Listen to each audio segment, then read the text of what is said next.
Assalamualaikum warahmatullahi wabarakatuh. Perkenalkan, nama saya Dewi Wahyuni. Saya dari kelas 12 RPL. Di sini saya akan menjelaskan tentang analisis dan perancangan sistem yang bersangkutan dengan surat masuk. Di dalamnya yaitu ada flowchart atau flow map. Yang selanjutnya ada diagram konteks. Dan selanjutnya ada data flow diagram atau yang disingkat dengan DFD. Yang selanjutnya ada entity relationship diagram atau yang disingkat dengan IRD. Yang selanjutnya yaitu ada perancangan antarmuka.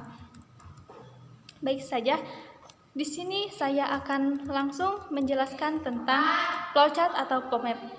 Flowchart atau flow map adalah sekumpulan gambar-gambar tertentu untuk menyatakan alur dari suatu program yang akan diterjemahkan ke salah satu bahasa pemrograman.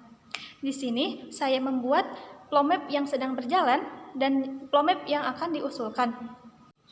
Pada flow map yang sedang berjalan, di sini ada 4 bagian. Yang pertama resepsionis, yang kedua kasubag umum, ketiga sekretaris, yang keempat adalah kepala kantor. Di sini resepsionis yaitu sebagai peran utama, yaitu menerima surat masuk tersebut, kemudian surat tersebut diinput data surat tersebut ke dalam surat masuk, kemudian diberikan kepada kasubag umum, kemudian kasubag umum menginput disposisi surat tersebut, kemudian setelah itu dikasih ke bagian sekretaris, sekretaris mengasih lagi kepada kepala bagian kantor. Untuk mempermudah proses tersebut, di sini saya membuat flow map yang diusulkan. Pada bagian flow map yang diusulkan, agar mempermudah proses pencarian atau penerimaan, agar mempermudah, di sini saya akan membuat dibentuk menjadi 3 bagian, yaitu dari memulai surat masuk, kemudian diinput. Nah, di sini saya dibuatkannya database untuk penginputan surat masuk tersebut, agar dalam pencarian surat masuk tidak menghabiskan waktu. Tidak menghabiskan waktu untuk pencarian surat masuk yang telah lama dikirim. Kemudian kita akan melihat lagi apakah surat masuk tersebut sudah masuk atau tidak. Yang kedua yaitu ada diagram konteks. Yang diagram konteks adalah sebuah diagram sederhana yang menggambarkan hubungan antara entiti luar, masukan dan keluaran dari sistem.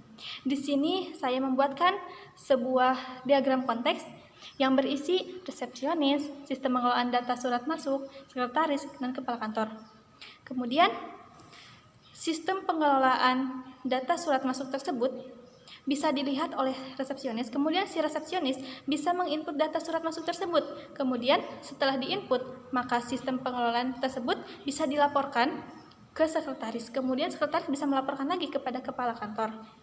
Dan yang selanjutnya yaitu ada DFD atau data flow diagram, adalah perangkat-perangkat analisis dan perancangan yang terstruktur sehingga memungkinkan penganalisis sistem memahami sistem dan subsistem secara virtual, memahami sistem dan subsistem sebagai suatu rangkaian aliran data yang saling berkaitan. Jadi, suatu rangkaian aliran tersebut, aliran data ini saling berkaitan. Pada bagian DFD yaitu ada DFD level 1, DFD level 1 proses 1, DFD level 1 proses 2, dan DFD level 1 proses 3. Di sini banyak proses-proses tersebut untuk mengetahui bagaimana perubahan atau proses tersebut dari level 1, dari DFD level 1 sampai dari proses 1 sampai proses selanjutnya. Yang selanjutnya ada IRD. IRD itu Entity Relationship Diagram, adalah suatu diagram yang digunakan untuk merancang suatu basis data.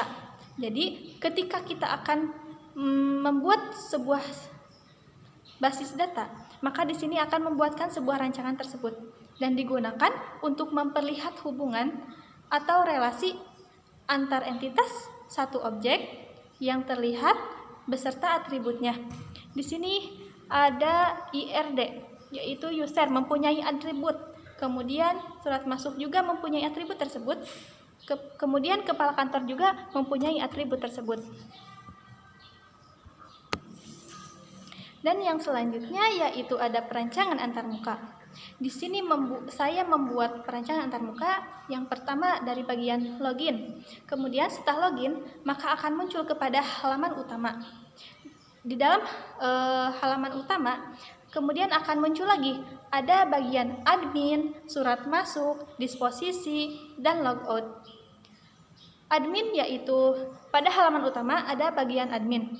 Pada admin mempunyai atribut-atribut tersebut yang mempunyai bagian-bagian tersebut. Di dalam admin yaitu ada input, edit, hapus. Kemudian di dalam surat masuk, ketika akan mengklik surat masuk, di dalamnya maka ada input surat masuk, edit surat masuk, hapus surat masuk.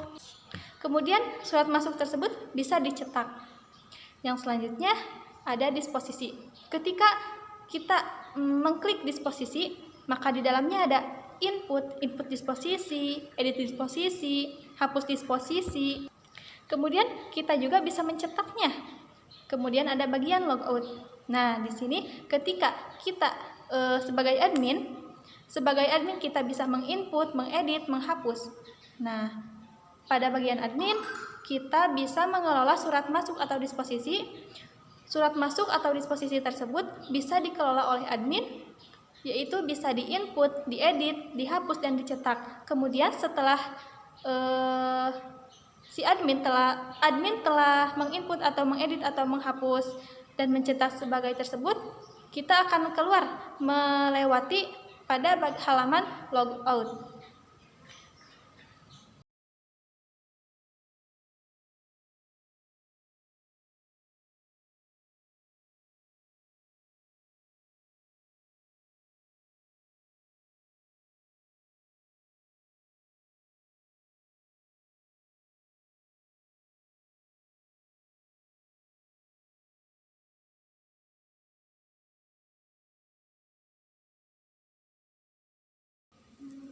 Pada perancangan antarmuka meliputi perancangan struktur menu dan perancangan tampilan pada tampilan user. Maka di dalam perancangan antarmuka ada 4 hal yang harus ditampilkan dalam menu user, yaitu website profil, jasa, visi misi, dan about. Mungkin cukup sekian dari penjelasan dari saya, kurang lebihnya mohon dimaafkan. Wassalamualaikum warahmatullahi wabarakatuh.